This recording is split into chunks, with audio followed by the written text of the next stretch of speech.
You're listening to the Just Love Them podcast. I'm your host, Cherie Best. I'd like to share a testimonial from Sherry B. She says, "Thank you so much for inviting me to listen. 3 episodes in, and each have spoken volumes to me." Thank you for that, Sherry. When you leave a comment, I may share it on air. Here's a few housekeeping items before we dive into today's topic. Next week, I have a wonderful interview with a woman named Christy Hunter. She's a singer-songwriter and she's going to tell her story. She's even going to share some music with us live on the podcast episode. So definitely tune in for that. The next 2 weeks after that are right before Christmas and right before New Year's. I have chosen to pick 2 of my favorite episodes from this last year that were early in the year, and we're going to replay those. So on the 23rd, which is right before Christmas, it's going to be a really short, really sweet episode from my friend Melanie Mullen. And she's going to share a couple of really valuable thoughts that are especially pertinent for this time of the year. Then on the 30th, I am doing a replay of an episode that aired in March. It's relationship specialist Emil Harker. And this is one of my all-time favorite episodes. I learned so much from him. So if you haven't heard either of these episodes, or you haven't heard them in a while, they are definitely worth listening to again. And then in January, I have some fabulous guests lined up and some fabulous topics that we're going to talk about. So I'm excited to jump right back in January. Also, if you haven't heard, I'm now on YouTube. I'm still working on being seen. So type in Cherie Best Just Love Them podcast and then hit subscribe when you get to it. Then the episodes will pop right up every time after that. Last week was Thanksgiving. Where we were going for Thanksgiving was about an hour and 15 minutes from our house. And in order to get there, we needed to get on the freeway that's by our house and drive north for about an hour until we got close to our destination. Then we would jump off onto some little back roads. My husband was driving, and he is a very good driver. He likes to drive a little over the speed limit, as most of us do. In his younger years, he was a professional motorcycle racer. And so he has this little competitive side to him. Plus, he's very efficient. So he likes to drive very efficiently and somewhat competitively and a tiny bit over the speed limit. We are used to, during the week, having commuters on the road. The freeway by us is very large. And so we're used to the right lane is the lane where you get on and off the freeway. And it's also unofficially labeled the slow lane. Then there are 3 or 4 lanes in the middle, which anyone drives in, often a lot of big trucks. And then on the left is what's unofficially called the fast lane. And the fast lane is where the really fast people go, or the people that are going around the slower people in the other lanes. Then there's a set of double lines, and on the very far left is the commuter lane. In our state, it's called the HOV lane, high occupancy vehicle lane. And this is the lane that's supposed to be like the efficient one where there's no big trucks and you can just get in that lane and go. There's not people moving in and out of that lane too much. And there's a set of dotted lines every once in a while. So if you need to get in and out of that lane, you can. But for most part, that HOV lane, people get in it and they stay in it, and it just moves fast. It moves pretty fast along the freeway. My husband is expecting that there's not going to be a lot of traffic on the freeway because it's a holiday. So we get on the freeway, we start going. He gets in the HOV lane. He puts on his cruise control, which he loves to use because then he doesn't have to put his foot on the gas, and off we go. Well, it's a holiday. The commuter traffic that we're used to is not what's on the road, as we discover. Instead, we have grandmas and grandpas going to Thanksgiving. We have people who are here from out of state who are not that familiar with our roads. And the traffic pattern was a little different. There were people in the fast lane going rather slow. There were people in the HOV lane going rather slow. Instead of just putting the cruise control on and letting it all just flow down the road till we got to our destination, my husband found himself having to turn off his cruise control because the people in front of him were going too slow, waiting for that dotted line when he could get out and around them and back into the HOV lane, put his cruise control on, and off we go again. Pretty soon he comes up on some more slow cars. Has to take his cruise control off, wait for the dotted line, get into the fast lane. Oh, wait, the people in the fast lane are also going slow. Has to get around them by going into the other lanes, then back into the fast lane, waiting for that dotted line, getting back into the HOV lane, putting on his cruise control again. And so it went. He got something he didn't expect. He expected a fairly empty freeway and just smooth sailing all the way there. That's not what happened. But we did get there just fine and safely, which is all good. Next story. A set of parents are going to Thanksgiving where they're going to meet their adult son and some other family members and have a Thanksgiving together. They get to their destination, they gather, they have a wonderful meal together, they're visiting, and their adult son says to them, "Hey, I'm going to go visit my friend who lives down the road, and we're going to have a few drinks together, and I'll be back in a while." Well, the mother and father are not very happy about this. And so they voice that. We want you to stay here. I thought you were going to hang out with the family. And the son says, "I'm going to go have some drinks with my friend. I'll be back in a while." And he leaves. This is not what the parents expected. And so the son is gone for a while. And when he comes back, expecting that he's going to hang out with the rest of the family for the rest of the evening, they're going to play some games, they're going to have some dessert. It's going to be really fun. And as he walks in the door, his parents are sitting on the couch. They don't look that happy. And so they stand up and they go talk to him. And as they have this conversation, it's obvious that they are not happy that he has gone to his friend's house to have a few drinks. They wanted him to stay there. They didn't want him to be drinking. And as they vocalize, "This is Thanksgiving, we're family, and we shouldn't be doing that anyway," things start to escalate. The parents get more and more angry. The son gets more and more angry. And the conversation ends with the son going out to his car, slamming the door, and driving away. Story number 3. This just happened to me. As I was preparing to record this episode, I went downstairs to have lunch, and my husband and I, we both work from home, and neither one of us is on the same schedule. So we're often eating lunch at different times. And so I'm sitting in the kitchen by myself eating lunch, and my husband comes in and he says, "Are you having lunch?" And I said, "Yeah." And he sits down in the chair beside me, and I'm thinking, "Yay, he's here. We're going to have lunch together." As I'm sitting there eating, he is responding to some texts on his phone. And I'm thinking he's going to visit with me, but instead, he's on his phone. And I'm like, "Who are you texting?" Because I'm having unmet expectation. I'm expecting he's going to talk to me, and instead, he's talking to someone else. He continues to be on his phone, but I'm almost done. So I finish my lunch and I leave. And I'm a little frustrated because I expected something else. What do these 3 stories have in common? In each case, there were unmet expectations that led to some frustration and, in some cases, damaged relationships. In each case, the people were trying to control what they can't.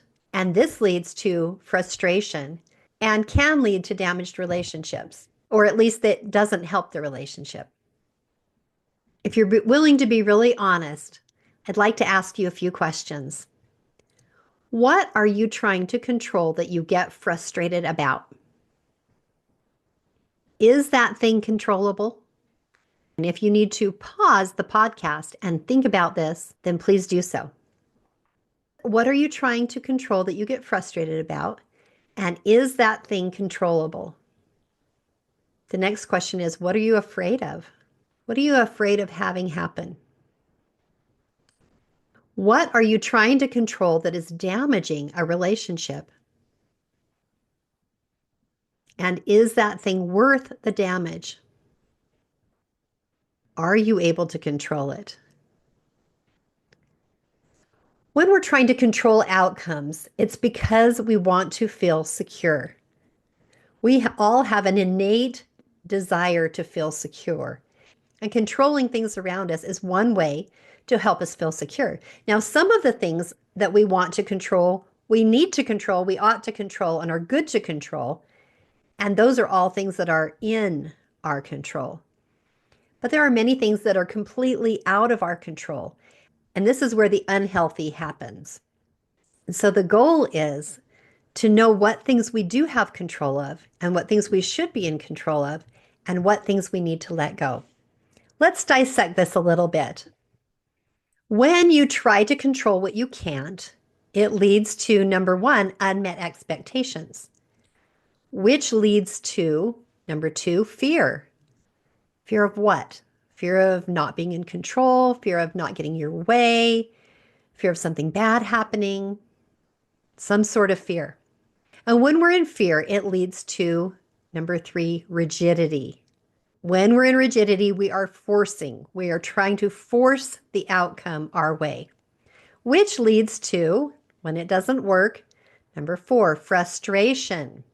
And when we're frustrated, it can lead to number five, bad behavior, which leads to number six, damaged relationships. And all of this in an effort to feel secure. So let's run the scenario. Let's run the HOV lane car scenario through this model. And I have permission to share his story, by the way. The driving conditions are not as he had thought. The drivers are not behaving as he had thought. So he has, first of all, unmet expectations, which leads to fear. Fear of what? Fear of not being able to go the speed he wants, fear of not being in control of the speed he's going or the way he's driving or what lane he can drive in, fear of not being in control, which leads to number three, rigidity or trying to force. So he's trying to, get out of a lane, then get back in a lane ahead of a car, and then get back out of a lane and get back in lane. He's trying to force going the speed he wants to go in the way he wants to go, which when that does not work leads to number four, frustration, which leads to bad behavior. Now, my husband's bad behavior on the freeway is not really bad. He's just a little huffy here and there, but we all know of instances of road rage and bad behavior on the roads stemming from frustration.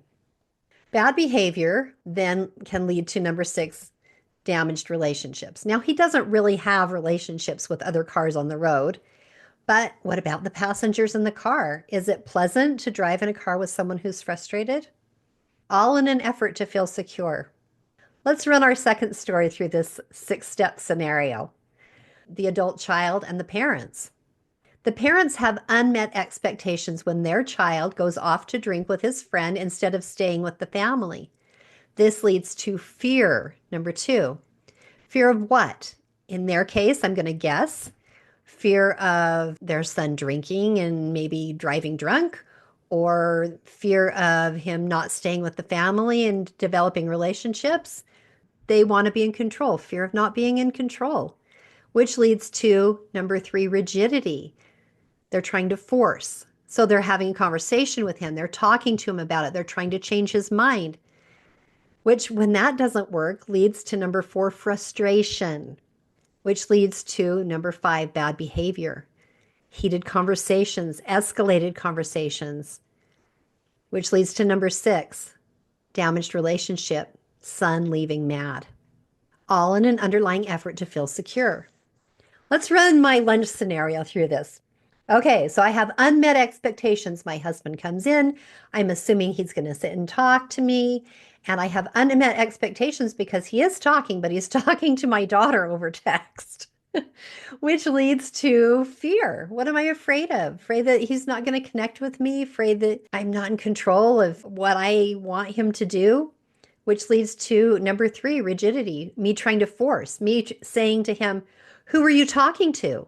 I'm trying to get him to talk to me, which when that doesn't work leads to frustration. Now, at this point, I recognized that there was a problem because I was feeling frustrated. It was a trigger for me. And because I'm working on this, I was able to diffuse it right there. But if I had not, it could have led to bad behavior. It could have led to an argument. It could have led to me being rude or being mad, which leads to number six, damaged relationships, all in an effort to feel secure. What do we do instead? We let go of those expectations and we let go of the outcome. We surrender to what is. We go with the flow. And you're probably saying to me, Cherie, yeah, right, but how? Let's talk about how. We're going to use a question, a statement, and an action, and it's going to whip us into shape. W, ask yourself, what do I have control over? I stands for I choose to let it go and let God be in charge. And P, pray to be able to do it. So let's run these three scenarios through this acronym of WHIP. First of all, we have the car. Unmet expectations. So we're going to jump down to the part where we're at the frustration. Frustration is the point. It's your trigger point. When you're in frustration, that's where you're going to ask your question. You realize you're frustrated. W, what do I have control over? Well, if I'm pretending my husband, what do I have control over if I'm the driver? I have control over how fast I go. I have control over what lane I'm in. I have control over whether I choose to let go and go with the flow and be in holiday mode too. I have control over that. Next is I. I say to myself, I choose to let go and let God be in charge. Saying this out loud, regardless of what the scenario is, just has a calming effect. I choose to let go and let God be in charge. And then P, pray to be able to do it. A quick little prayer in my mind. I say little prayers in my mind all the time. Heavenly Father, please help me to be happy about the way everybody else is driving and be able to just enjoy this time in the car with my spouse. And there I can whip myself into shape. Let's do the parent and the son. The parent's frustrated. They have unmet expectations that they've become frustrated. W, what do I have control over? I have control over who I'm visiting with and what I'm doing. And that's pretty much it. I choose to let go and let God be in charge. This is the part where you let go of the fear. You let go of that fear, the rest goes with it. And P, pray. Pray to be able to do it. God, please watch over my son. Help him to make his choices and help me to be okay with mine and help me to be okay with his. Please take care of him and bring him back. The lunch scenario. What do I have control over? I have control over what I'm doing, how long I stay, and what I say and how I feel. I choose to let go and let God be in charge.